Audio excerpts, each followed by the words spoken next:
Hello students, today we are going to continue second part of our second chapter, A Gift of Chappals. So, let's continue the chapter. Mridu crept up to the window.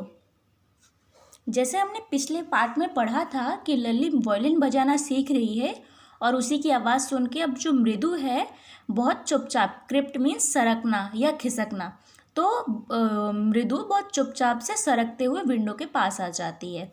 Lalli was sitting a little distance away, awkwardly holding her violin and bow string, her elbows jutting out and her eyes glazed with concentration. और वो आके देखते हैं कि जो लल्ली है वो थोड़ी सी ही दूरी पर बैठी हुई है और उसने वायलिन और उसकी बो स्ट्रिंग को बहुत ही ऑकवर्डली पकड़ा हुआ है. As you can see in this picture, उसने एक हाथ में वायलिन पकड़ा है और एक हाथ में उसकी बो स्ट्रिंग है. बो स्ट्रिंग मीन्स ये जो स्टिक जैसे आपको दिख रही है ये बो स्ट्रिंग एंड ये वायलिन. साथ ही इसके जो हाथ है, जटिंग आउट मीन्स हाथ बाहर निकलना, तो उसके हाथ जो हैं वो बाहर को निकले हुए हैं. आप कंपेयर कर सकते हो म्यूज़िक मास्टर ने जो वायलिन पकड़ा है और लल्ली ने जो पकड़ा है, तो उसने बहुत ही ऑकवर्डली मीन्स बड़े अटपटे ढंग से वायलिन को पकड़ा हुआ है. और उसकी जो आईज़ हैं वो बहुत ध्यान से और उनकी आंखों में चमक है और वो अपने म्यूज़िक मास्टर को देख रही है. In front of her, with most of his back to the window, was the bony figure of the music master. अब लल्ली के सामने बट विंडो की तरफ बैक करके मीन्स पीठ करके उसके म्यूज़िक मास्टर बैठे हुए हैं जिनकी फिगर बोनी है, मीन्स वो बहुत ही दुबले पतले से हैं. He had a mostly bald head with a fring of oiled black hair falling around his ears and an old-fashioned tuft.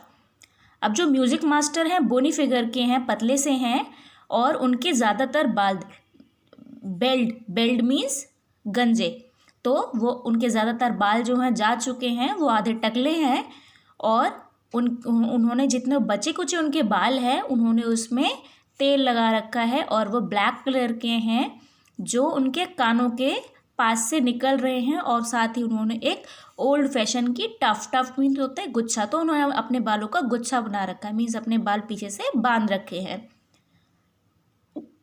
A gold chain gleamed around his leathery नेक.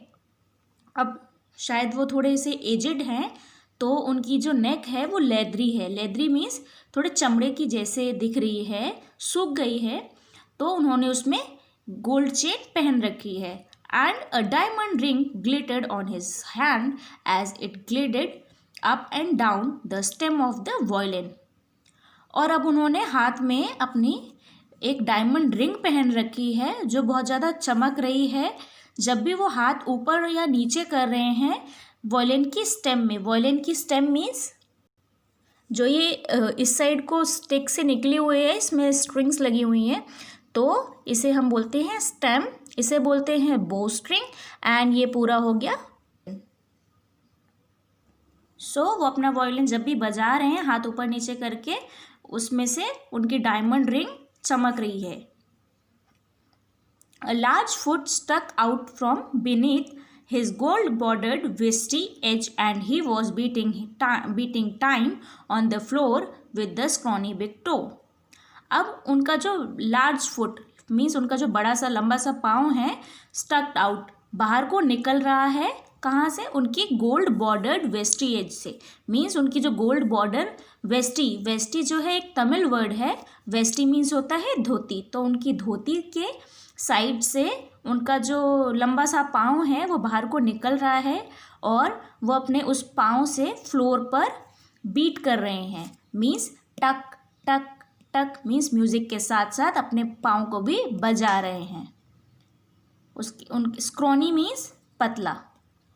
सो अपने पतले से बड़े पाँव को, जो उनके पाँव का जो अंगूठा है उसको टक टक करके ज़मीन पर बजा रहे हैं. He played a few notes अब उन्होंने कुछ नोट्स बजाए, मीन्स उन्होंने थोड़े से म्यूजिक को प्ले किया. Lalli stumbled behind him on her violin which looked quite helpless and unhappy in her hands. Lalli ने म्यूजिक को उनके पीछे, मीन्स जैसे वो बजा रहे थे वैसे ही लड़खड़ाते हुए, स्टम्बल्ड मीन्स लड़खड़ाना या रुकते हुए, तो वो उनके पीछे पीछे अपने वायलिन को प्ले करती है और जो उसके हाथ में बहुत हेल्पलेस दिख रहा है एंड अनहैप्पी भी दिख रहा है. व्हाट अ डिफरेंस, कितना डिफरेंस है दोनों में. The music master's note seem to float up and settle perfectly into the invisible track of the melody. It was like the wheels of a train fitting smoothly into the rails and whizzing along, as Ravi said. अब रवि ने बोला कि जो music master हैं उनके जो notes हैं, means उनका जो म्यूज़िक वो प्ले कर रहे हैं वो बिल्कुल फ्लोट अप मीन्स हवा में बहते हुए इनविजिबल ट्रैक के जैसे बहुत ही मधुर, मेलोडी मीन्स मधुर सुनाई दे रहा है. मीन्स जो म्यूज़िक मास्टर है जो भी म्यूज़िक प्ले कर रहे हैं उसकी जो आवाज़ है बिल्कुल एकदम मधुर सी है और वो हवा में जाके इनविजिबल हो जा रही है. और ऐसे लग रहा है it was like a wheel of train, means ऐसे लग रहा है जैसे ट्रेन के पहिए बहुत ही स्मूथली उसकी पटरियों में फिट आ जाते हैं और ट्रेन चलती जाती है एक जैसी ही, वैसे ही म्यूज़िक मास्टर का म्यूज़िक प्ले हो रहा है. मृदु स्टार्ड एट दैट ह्यूज, मीन्स जो मृदु है वो बहुत ही ध्यान से, स्टार्ड मीन्स घूरना, तो वो म्यूज़िक मास्टर को एकदम घूर रही है कि जो म्यूज़िक मास्टर है उनके बिरिंग, मीन्स जो म्यूज़िक मास्टर ने अंगूठी पहनी हुई है उनके हाथों में वो एफर्टलेसली, बिना किसी मेहनत के ही वायलिन की स्टेम में, वायलिन की जो स्टेम है इसमें एफर्टलेसली बहुत इजीली उसमें बज रही है और उसमें से जो म्यूज़िक है वो बहुत लवली है, मीन्स बहुत मधुर म्यूज़िक उसमें से निकल रहा है. Squawk, there was Lalli drilling again. Amma came a wail from the gate. Amma, oh. अब जो लली है उसने दोबारा से अपना पटरी से उतरने वाला म्यूज़िक प्ले करना स्टार्ट कर दिया. डिरेलिंग मीन्स पटरी से उतरना. तो म्यूज़िक मास्टर तो ऐसा बजा रहे हैं कि जैसे एकदम उनके जो ट्रेन के पहिए होते हैं, व्हील्स होते हैं, वो ट्रैक पर चल रहे हैं. बट जो लली है वो ऐसा बजा रही है कि उसके जो पहिए, ट्रेन के पहिए हैं, वो लग रहा है ट्रैक से नीचे उतर गए हैं. अब उसमें अब स्टोरी में आगे क्या होता है, अम्मा की आवाज़ आती है, मीन्स बाहर से किसी गेट से कोई आवाज़ लगा रहा है. Amma, oh. Ravi send that beggar away, cried his mother from the back veranda where she was chatting with Tapi. अब जो अम्मा हैं मीन्स जो रवि की मदर हैं वो रवि को कहती हैं कि रवि को भगा दो, भिखारी को, जो बेगर है उसको वहाँ से भगा दो. और उस टाइम अम्मा मीन्स रवि की जो मदर हैं वो एंड तापी वरांदा में बैठकर बात कर रहे थे और वहीं से वो चिल्लाकर उसे बोल देती हैं, he has been coming here every day for the past week and it's time he found another house to beg from, Pati explained to Tapi. अब जो पाती हैं मीन्स रवि की मदर तापी को, ग्रैंड मदर को एक्सप्लेन करती हैं कि जो ये भिखारी है पिछले एक हफ्ते से यहाँ डेली आ रहा है और अब टाइम हो गया है कि उसे किसी और जगह जाकर भीख मांगनी चाहिए. ऐसे करके वो तापी को एक्सप्लेन करती है. Mridu and Meena followed Ravi out. अब मृदु और जो मीना हैं वो रवि के पीछे पीछे भाग के जाती हैं. The beggar was already in the garden making himself quite at home. अब वहाँ जाके देखते हैं कि जो बेगर है वो ऑलरेडी गार्डन में आ चुका है और अपने आप को एकदम क्वाइट, जैसे घर पे रहते हैं वैसे ही कंफर्टेबल करने की कोशिश कर रहा है. He had spread his upper clothes and under the neem tree and was leaning against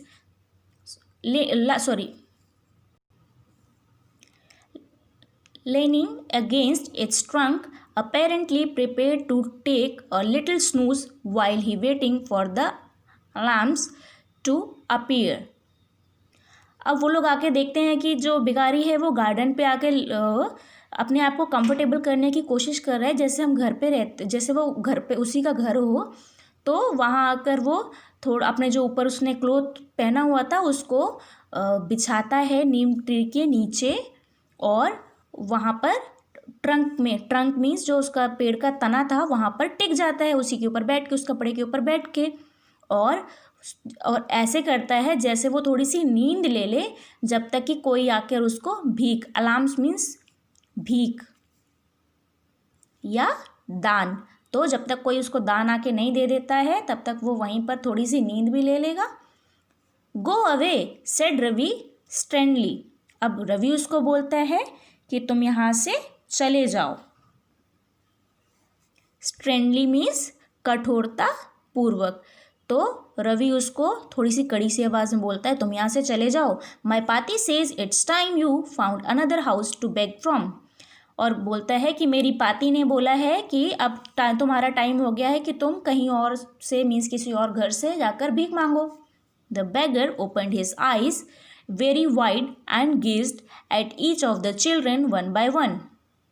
gazed means घूरना। तो अब जो बेगर है वो आंख बंद करके थोड़ी देर के लिए लेट गया था, सोने के लिए मीन्स झपकी लेना, स्नूज मीन्स झपकी लेना, तो थोड़ी देर झपकी लेने के लिए लेट गया था। अब जैसे ही इतना बोला रवि ने तो वो आंखें खोलकर और सारे बच्चों को वन बाय वन घूरता है। The ladies of this house, he said at last in a voice choked with feeling, are very kind and souls. अब उसने बहुत ही भारी आवाज़ से मीन्स बहुत दुखी आवाज़ से कहा कि इस घर की जो लेडीज़ हैं वो ऐसा बोलेंगी, मैं तो मान ही नहीं सकता। I have kept my body and soul together on their generosity for the whole week. और जो मेरी बॉडी है और मेरी आत्मा, सोल मीन्स आत्मा, दोनों साथ में पूरे हफ्ते तक जिंदा रही हैं। I can not believe that they would turn me away. और मैं ये विश्वास नहीं कर सकता कि वो लोग मुझे यहाँ से भगा दें। ही रेज्ड हिज वॉइस। अब उसकी आवाज़ इतना बोलते हुए ऊंची हो गई थी। अम्मा अम्मा ओह said his wail might be, but it certainly was not feeble. अब उसने अपनी बहुत ही दुख भरी आवाज़ से दोबारा से अम्मा अम्मा करके बुलाया, और दान वाली निगाहों से मीन्स बहुत ही जेनरोसिटी से वो देखने लगा। It began in a deep strong rumble somewhere in his withered belly and came booming out of his mouth, with its few remaining teeth strained brown with betel chewing. अब उसने क्या किया, बहुत ही गहराई से मीन्स एक तो वो उसे भूख लगी थी, तो अपने खाली पेट में जो गुड़गुड़ सी आवाज़ आती है वैसे ही उसने एकदम आवाज़ निकाली अपने मुंह से, और उसके मुंह में थोड़े से ही दांत बचे थे जो बेटल च्यूइंग मीन्स पान या गुटखा वगैरह हम खाते हैं तो उसको चबाने की वजह से ब्राउन कलर के हो गए थे। और उसने अपने उसी मुंह से आवाज़ निकालकर दोबारा अम्मा अम्मा को बुलाया। Ravi tell him there is nothing left in the kitchen called Rukmani and he is not come again.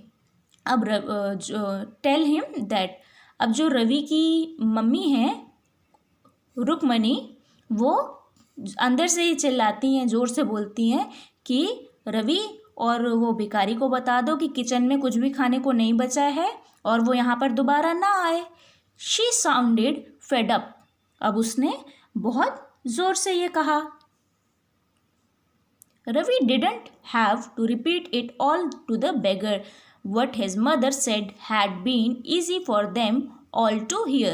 There under the neem tree, the beggar sat up and sighed.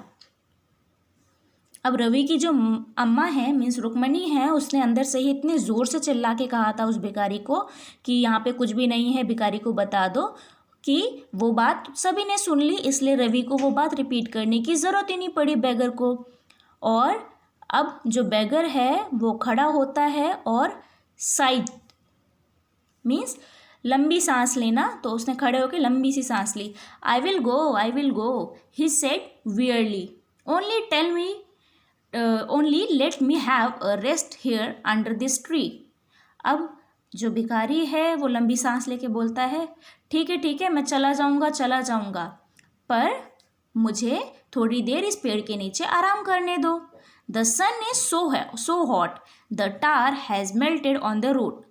अब वो बताता है कि सन जो है बहुत तेज़ हो गया है, मीन्स बहुत तेज़ गर्म हो गया है, बाहर बहुत तेज़ गर्मी है, और जो रोड पे टार मीन्स होता है रोड पे जो ब्लैक कलर का डामर पड़ा होता है वो मेल्ट हो गया होगा। मेल्ट मीन्स पिघल जाना, तो वो पिघल गया होगा। My feet are already blistered means छाले पड़ जाना। तो वो बताता है इतनी तेज़ गर्मी है और मेरे जो पाँव हैं उनमें ऑलरेडी बहुत ज़्यादा छाले पड़ चुके हैं। He stretched out his feet to show large pink peeling blisters on the soles of his bare feet. अब वो अपने पाँव को फैलाता है और दिखाता है कि कितनी ज़्यादा जो pink piling blisters means pink colour के जो उसके पाँव में छाले पड़ गए थे मोटे मोटे से, वो उनको दिखाता है। I suppose he doesn't have the money to buy chappals, मृदु whispered to मीना रवि। अब जो मृदु है वो खुसफुसाना, विस्पर्ड मीन्स खुसफुसाते हुए, धीरे से बोलते हुए मीना और रवि को बोलती है, मुझे लगता है इसके पास चप्पल खरीदने के लिए पैसे नहीं है। Have you got an old pair in the house somewhere. अब मृदु उनसे पूछती है, क्या तुम्हारे घर में कोई ओल्ड पेयर मीन्स पुरानी चप्पल के जोड़े पड़े हुए हैं। I don't know said Ravi. Ravi बोलता है मुझे नहीं पता। Mine are too small to fit his feet. और मेरी जो चप्पलें हैं वो तो बहुत छोटी हैं, इसके पाँव में तो आएंगी ही नहीं। और I have given them to him. अगर आ जाती तो मैं उसको दे देता। And his feet were larger than Mridu's and Meena. और भिखारी के जो पाँव हैं वो मृदु और मीना से भी बड़े हैं। The beggar was shaking out his upper cloth and tightening his dhoti. अब जो बेगर है वो खड़ा हो गया है और अपनी धोती को शेक करना मीन्स झाड़ना। बिछा रखी थी उसने नीम के पेड़ के नीचे, तो उसको झाड़ता है और अपनी धोती को टाइट करता है। He raised his eyes and looked fearfully at the road gleaming in the afternoon heat. अब उसने बहुत ही डरते हुए बाहर रोड की तरफ देखा, साथ ही gleamed in afternoon heat means वो दोपहर की जो धूप होती है, बहुत तेज़ धूप, 12 से 3 के बीच में जो बहुत तेज़ धूप होती है उसको देखता है कि कितनी ज़्यादा गर्मी है दोपहर के time. He need something on his feet Meena said, her big eyes feeling it's not fair. अब जो मीना की आँखें हैं थोड़ी सी भर आती हैं कि ये सही नहीं है, उसके पास तो पाँव में पहनने के लिए कुछ भी नहीं है, और जबकि उसके पास पाँव में पहनने के लिए कुछ होना चाहिए क्योंकि बहुत तेज़ गर्मी है। Shh, Ravi said, I am thinking about it, blubbering it's not fair. अब रवि बोलता है कि मैं वही तो इनके बारे में सोच रहा हूँ, और बड़बड़ाने लगता है कि ये सही नहीं है और it's not fair, it's not going to help. और वो बोलता है कि इट्स नॉट फेयर बोलने से कुछ नहीं होगा, उसकी हेल्प नहीं हो जाएगी। इन 2 minutes he will be frying his feet on that road. और अगर वो ऐसे नंगे पाँव रोड पर गया इतनी गर्मी में तो 2 मिनट में ही उसके पूरे पाँव फ्राई हो जाएंगे, मीन्स पूरे पाँव जल जाएंगे, छाले पड़ जाएंगे। What he needs in a pair of chappals. और उसे चप्पल के जोड़ों की ज़रूरत है। So where do we get them. तो हम लाए कहाँ से वो। Come let's search the house. He pushed Mridu and Meena into the house. अब वो बोलता है, रवि बोलता है कि चलो हम चलकर सर्च करते हैं, मीन्स उन चप्पलों को ढूंढते हैं, और वो मृदु और मीना को धक्का देके घर के अंदर ले जाता है। Just as she stepped into the veranda Mridu's eyes fell on the odd looking chappals she had noticed when she arrived. अब जब घर के अंदर जाते हैं तो वहाँ पे वो वरांदा में देखते हैं कि मृदु की वरांदा में देखते हैं तो मृदु की जो आइज़ हैं वो ऑड लुकिंग चप्पल्स मीन्स बहुत अजीब सी पुरानी सी चप्पलें उसको दिखाई दे रही थी जो उसने जब आई थी तब नोटिस किया था. Ravi, she whispered to him, whose are those. अब रवि से वह पूछती है खुसफुसाते हुए कि ये किसकी हैं. Ravi turned and gazed at the shabby looking but sturdy old slippers. अब रवि उन पुरानी सी चप्पलों पर नज़र डालता है और मुस्कुराते हुए सर हिलाता है कि ये साइज़ जो है चप्पलों का बिल्कुल सही है और वो उनको उठा लाते हैं.